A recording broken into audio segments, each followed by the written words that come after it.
Hello everyone. आज हम electromagnetic waves के बारे में सीखेंगे।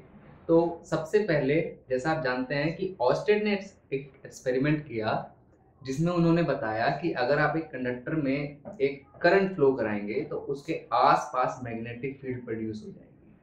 और इसके बाद फैराडे ने एक एक्सपेरिमेंट किया कि अगर आप एक कंडक्टर के पास में एक मैग्नेटिक फील्ड चेंज कराएंगे, लाइक मैंने मैग्नेट ली और इस तरीके से मैग्नेटिक फील्ड चेंज कराई, तो इसमें एक इलेक्ट्रिक फील्ड जनरेट हो जाएगी। अब क्वेश्चन ये अराइज होता है कि क्या इलेक्ट्रिक फील्ड चेंज करने की वजह से एक मैग्नेटिक फील्ड प्रोड्यूस हो पाएगी या नहीं।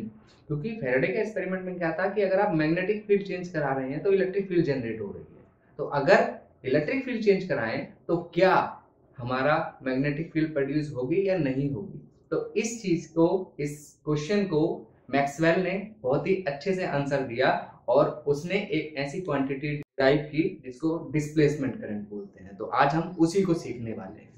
तो जनरली प्रॉब्लम अराइज कहां पे हुई कि हमारे पास मैक्सवेल ने एम्पियर सर्किटल लॉ स्टडी किया।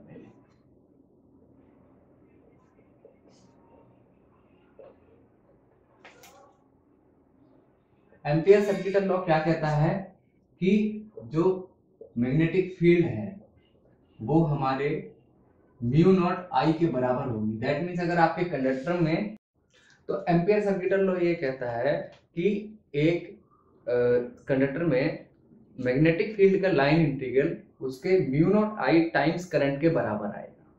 तो अब प्रॉब्लम आती कहां पे है कि अगर आपके पास एक कंडक्टर है तो एम्पियर सर्किटल लॉ बिल्कुल वैलिड है। बट अगर आप, मैक्सवेल ने जो एग्जांपल किया, मैक्सवेल ने क्या किया कि उसने एक पैरेलल प्लेट कैपेसिटर ले लिया। तो यहाँ पे हो गए उसके पॉजिटिव चार्ज और ये हो गए नेगेटिव प्लेट। दो प्लेट है पैरेलल प्लेट कैपेसिटर। तो इस सर्किट को एक बैटरी से जोड़ा,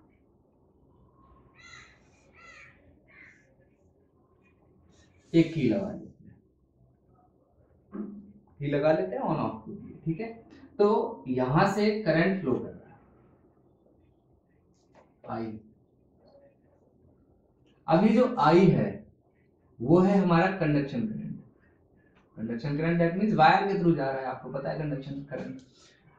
अब जब मैं इस की को ऑन कर दूंगा तो यहां से करंट फ्लो करेगा और इस कैपेसिटर को चार्ज करना स्टार्ट कर देगा।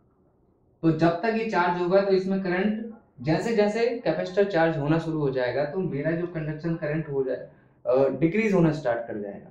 और जैसे ही कैपेसिटर फुली चार्ज हो जाएगा मेरा कंडक्शन करंट जीरो हो जाएगा। अब हम देखते हैं कि इनकंसिस्टेंसी कहां आ रही है एम्पियर सर्किटल लॉ में। तो अगर मैं एक सरफेस लूं इस तरीके से, ये आई है और इसका परपेंडिकुलर, ये मान लो मैंने एक डिस्क ले ली जिसका रेडियस है आर। अब क्योंकि अगर करंट इस डायरेक्शन में हो तो इस तरीके से सर्कुलरली मैग्नेटिक फील्ड प्रोड्यूस होगी। तो दैट मींस ये जो डॉटेड सरफेस है इधर मैग्नेटिक फील्ड प्रोड्यूस होगी।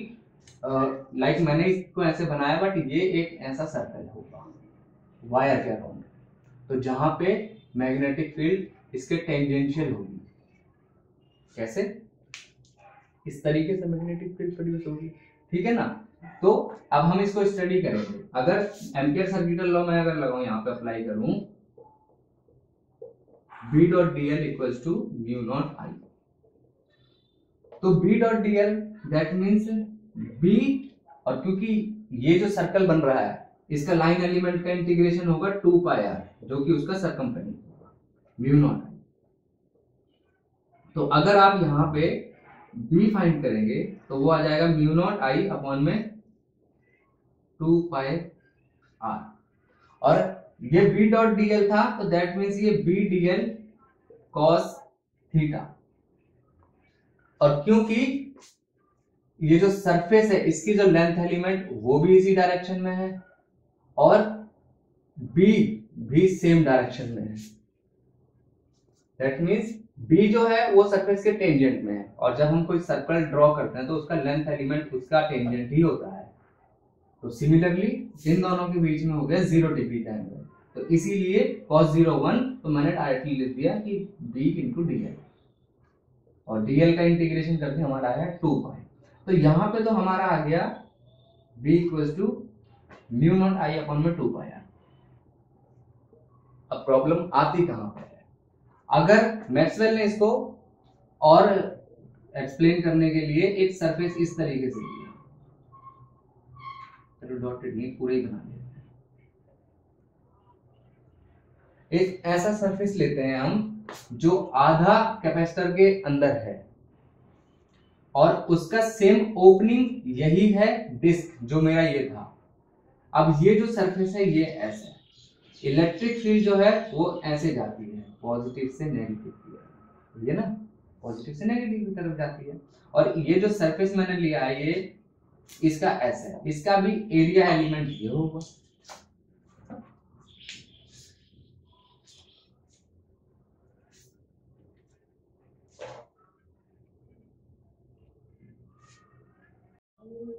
अब अगर मैं इस सरफेस के यहाँ पे एम्पियर सर्किटल लॉ लगाऊं तो सेम B डॉट dl जो कि हो जाएगा B into 2 pi r mu not I. But जैसा आप देख सकते हैं कि इस कैपेसिटर के अंदर तो कोई करंट ही नहीं है, जीरो। तो दैट मीन्स यहाँ पे जो मैग्नेटिक फील्ड होगी जीरो होगी।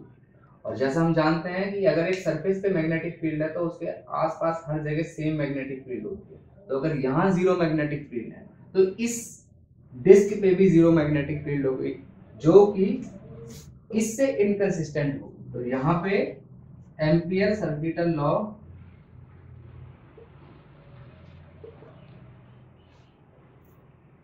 इनकंसिस्टेंट होगा। भैया कैसे हो गया,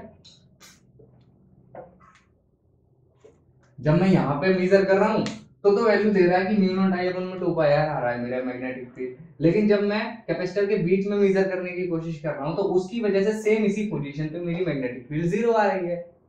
ठीक है ना। तो अब भाई दिक्कत कहाँ आ रही है, इसी चीज को भी मैक्सवेल ने स्टडी किया तो उसने कुछ चीजें मॉडिफाई की। तो चलो अब हम उसको पढ़ते हैं। If Q is the charge at instant time t, ठीक है, दैट मीन्स एक टाइम t पे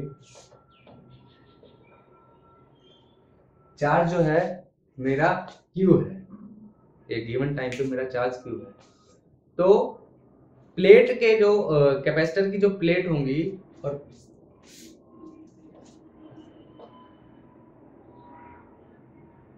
इनका एरिया आएगा हमारा A और इन पे चार्ज हो गया Q, ठीक है ना। तो अगर मैं इन पे इलेक्ट्रिक फील्ड कैलकुलेट करूं तो इलेक्ट्रिक फील्ड क्या होती है एक कैपेसिटर के लिए, Q upon epsilon not A। ये एक पैरेलल प्लेट कैपेसिटर के लिए इलेक्ट्रिक फील्ड होती है, ठीक है ना। बस इतना याद रखना है इसमें। अब अगर इस सरफेस से हम इलेक्ट्रिक फ्लक्स फाइंड करें दैट मीन्स हम चेंजिंग इलेक्ट्रिक फील्ड देखें, इलेक्ट्रिक फ्लक्स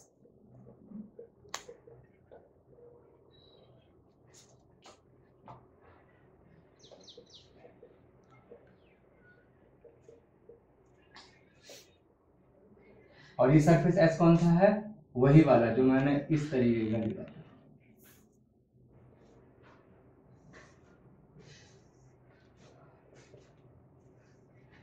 ये वाला यही सरफेस है, इस सरफेस पे मैं इलेक्ट्रिक फ्लक्स फाइंड करता हूँ। तो ये क्या होगा, pi E dot A E dot D S या ई डॉट ए, यही तो होता है। तो सिमिलरली ये हमारा क्या हो जाएगा, ई ए कॉस। अब देखो इस सरफेस का जो एरिया वेक्टर है वो इसी डायरेक्शन में है और इलेक्ट्रिक फील्ड भी इसी डायरेक्शन में है, तो कॉस कितना हुआ, जीरो। तो ये सिंपली क्या हो गया, ई इंटू ए। तो यहां से इलेक्ट्रिक फील्ड क्या निकाली हमने कैपेसिटर के लिए, Q upon epsilon not A into में A। तो यहां से हमारे पास क्या आ गया फ्लक्स, इलेक्ट्रिक फ्लक्स आ गया Q upon epsilon not A। ये हमारे पास इलेक्ट्रिक फ्लक्स आ गया। अब हम क्या करते हैं, इस क्वांटिटी का डिफरेंशिएशन कर देते हैं, डेरिवेटिव कर देते हैं टाइम के रिस्पेक्ट में। यहाँ कर लेते हैं तो अगर मैं इसका डेरिवेटिव करूंगा टाइम के रिस्पेक्ट में, तो that mean D phi by D T. Q epsilon naught constant है, तो 1 by epsilon naught D Q by D T, D Q by D T. अब ये आ गया। अब ये D Q by D T क्या होता है भाई? D Q by D T current ही तो होता है। करंट की डेफिनेशन क्या है? Change in charge with respect to time या ड्यू टू टाइम।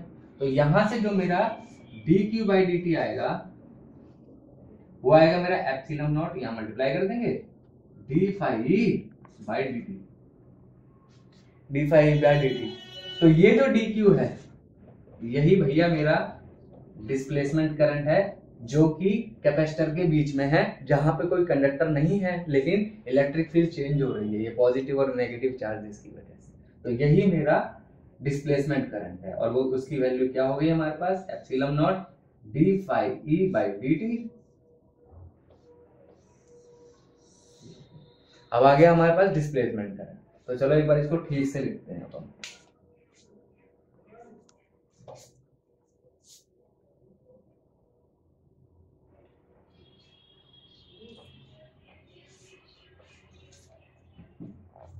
इसको ठीक से लिखते हैं। अब डिस्प्लेसमेंट करंट आ गया मेरा ये, ठीक है ना। तो अब दो तरीके के करंट हो गए, एक आई हो गया और यहां अंदर हो गया एक आई डी, डिस्प्लेसमेंट करंट। और ये वर्क कहां करता है? जहां पे कंडक्टर नहीं होता। कंडक्टर में कंडक्शन करंट डोमिनेट करेगा, और जहां पे कंडक्टर नहीं होगा वहां पे डिस्प्लेसमेंट करंट डोमिनेट करेगा। तो मैक्सवेल ने एम्पियर सर्किटल लॉ ही मॉडिफाई कर दिया। कि Maxwell modified Ampere circuital law. कैसे मॉडिफाई कर दिया? पहले क्या था? Line integral of magnetic field equals to mu not I. अब उसने क्या बोला कि भैया सिर्फ आई नहीं, एक और चीज है I D, that means displacement. तो बस सिंपली ये हमारा क्या हो गया? I plus epsilon naught D phi by D T. ये D phi by D T क्या है? Change in electric flux.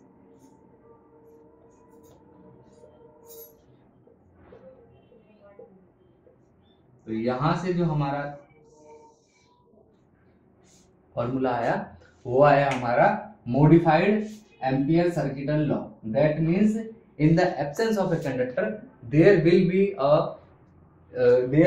A current that is known as displacement current. और वो किसकी वजह से होता है?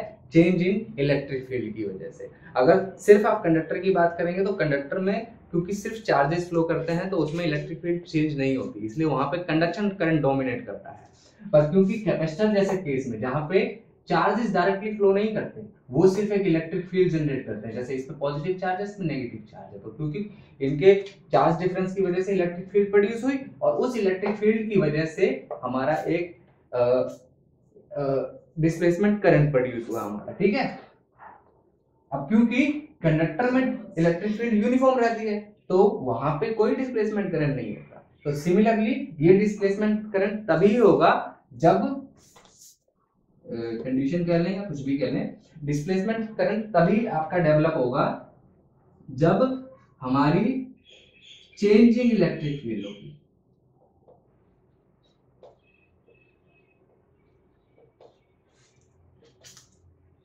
दैट मीन्स आपका इलेक्ट्रिक फील्ड फ्लक्स चेंज हो रहा होगा। अगर आपके यूनिफॉर्म इलेक्ट्रिक फील्ड हो गई, that means fix positive charge, fix negative charge, E fix हो गई, यही आपकी इलेक्ट्रिक फील्ड फिक्स हो गई, तो उस केस में ये डेरिवेटिव जीरो हो जाएगा, फ्लक्स का डेरिवेटिव जीरो हो जाएगा, तो नो डिस्प्लेसमेंट।